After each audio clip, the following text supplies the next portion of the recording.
আমাদের দায়িত্ব অনেক। ন্যায়ভিত্তিক একটা সমাজ গড়ে তোলার জন্য একসাথে অনেকগুলো কাজ আমাদের হাত দিতে হবে। 1 জুলাই থেকে 5 আগস্ট পর্যন্ত ছাত্র জনতার গণ আন্দোলনকে দমন করতে যেসব ফৌজদারি মামলা দায়ের করা হয়েছিল, এর মধ্যে হত্যা মামলা ছাড়া বাকি প্রায় সকল মামলা প্রত্যাহার করা হয়েছে। এইসব মামলায় গ্রেফতারকৃত সকলে মুক্তি পেয়েছে। দায়িত্ব গ্রহণের শুরুতেই অন্তর্বর্তীকালীন সরকার বিচার বিভাগের বড় সংস্কারের কাজে হাত দিয়েছে। যোগ্যতম ব্যক্তিকে প্রধান বিচারপতি নিয়োগ দেওয়াতে মানুষের মনে নতুন আশার সঞ্চার হয়েছে। আপিল বিভাগের বিচারপতি নিয়োগ, অ্যাটর্নি জেনারেল নিয়োগ এবং অন্যান্য নিয়োগগুলি অতি গুরুত্বপূর্ণ নিয়োগ, যেগুলো সবকটাই সম্পন্ন হয়েছে। সন্ত্রাস দমন আইন ও ডিজিটাল সাইবার নিরাপত্তা আইনে দায়েরকৃত মিথ্যা হয়রানিমূলক মামলাগুলো প্রত্যাহার করা হচ্ছে। সাইবার নিরাপত্তা আইন সহ বাংলাদেশে বিদ্যমান সকল কালো আইনের তালিকা করা হয়েছে। অতি সত্বর এই সকল কালো আইন বাতিল ও প্রযোজ্য ক্ষেত্রে সংশোধন করা হবে। সাংবাদিক সাগর রনি হত্যাকাণ্ড সহ বহুল আলোচিত 5টি হত্যাকাণ্ডের তদন্ত ও বিচার অগ্রাধিকার ভিত্তিতে ও দ্রুততম সময়ে নিষ্পত্তির জন্য সহায়তা প্রদান করা হচ্ছে। সম্প্রতি আমরা বলপূর্বক গুম থেকে সকল ব্যক্তির সুরক্ষার জন্য আন্তর্জাতিক কনভেনশনের সনদে স্বাক্ষর করেছি। ফলে স্বৈরাচার দ্বারা প্রতিষ্ঠিত গুম সংস্কৃতির সমাপ্তি ঘটানোর জন্য আন্তর্জাতিকভাবে আমরা প্রতিজ্ঞাবদ্ধ হলাম। এছাড়া আমরা ফ্যাসিবাদ শাসনের 15 বছরে গুমের প্রতিটি ঘটনা তদন্ত করার জন্য পৃথক একটা কমিশন গঠন করছি। যেসব পরিবার তাদের নিখোঁজ পিতা, স্বামী, পুত্র এবং ভাইদের পাওয়ার জন্য বছরের পর বছর যন্ত্রণার সাথে অপেক্ষা করছেন, আমরা আপনাদের বেদনায় সমবেথী। আয়নাঘরগুলো বন্ধ করে দেওয়া হয়েছে এবং সেই সাথে বের হয়ে আসছে ফ্যাসিস্ট হাসিনা সরকারের গুমের শিকার ভাই বোনদের কষ্ট ও যন্ত্রণা গাথা।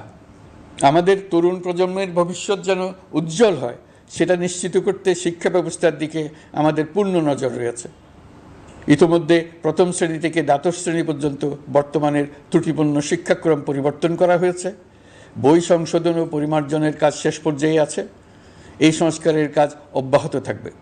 বিশ্ববিদ্যালয়সমূহের উচ্চ প্রশাসনিক পদগুলো পূরণ করে শিক্ষা কার্যক্রম স্বাভাবিক করার কাজ দ্রুত গতিতে এগিয়ে চলেছে।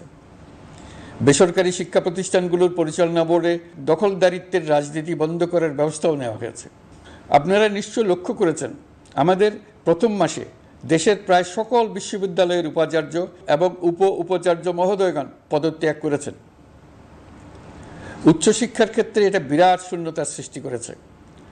প্রথম মাসে আমরা ক্রমাগতভাবে প্রতিটি বিশ্ববিদ্যালয়ে সবার কাছে গ্রহণযোগ্য এমন উপাচার্য এবং উপাচার্য নিয়োগ দেওয়ার কাজ শুরু করেছে। এর ফলে সকল সরকারি এবং বেসরকারি বিশ্ববিদ্যালয়গুলোতে নতুন উদ্যমে কাজ শুরু করার পরিবেশ সৃষ্টি হয়েছে। সংবাদ মাধ্যম ও মত প্রকাশের পূর্ণ স্বাধীনতা ইতিমধ্যে নিশ্চিত করা হয়েছে। আমরা সবাইকে বলে দিয়েছি, আপনারা মন খুলে আমাদের সমালোচনা করুন, আমরা সবার মতামতের প্রতি শ্রদ্ধাশীল।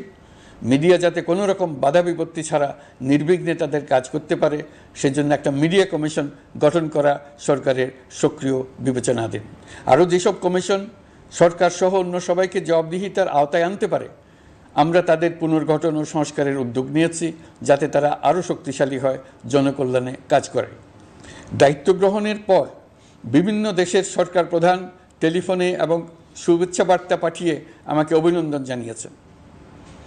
বিভিন্ন দেশের রাষ্ট্রদূত এবং হাই কমিশনারবৃন্দ আমার সাথে সাক্ষাৎ করে দ্বিপাক্ষিক সহযোগিতা বৃদ্ধির আশ্বাস দিয়েছেন। আমার অনুরোধে সংযুক্ত আরব আমিরাতের 57 জন বাংলাদেশি যারা ফ্যাসিবাদ বিরোধী বিক্ষোভে অংশগ্রহণ করা বিভিন্ন মেয়াদে কারাদণ্ডে দণ্ডিত হয়েছিলেন, তাদের সাধারণ ক্ষমা ঘোষণা করেছেন সে দেশের সরকার। ইতিমধ্যে তাদের কয়েকজন দেশে ফিরে এসেছেন। এই ক্ষমা প্রদর্শন ছিল অতি বিরল একটি ঘটনা। এই জন্য আমি সংযুক্ত আরব আমিরাতের রাষ্ট্রপতি শেখ মোহাম্মদ বিন জায়েদ আল নাহিয়ানকে ধন্যবাদ ও কৃতজ্ঞতা জানিয়েছি আপনাদের সবার পক্ষ থেকে।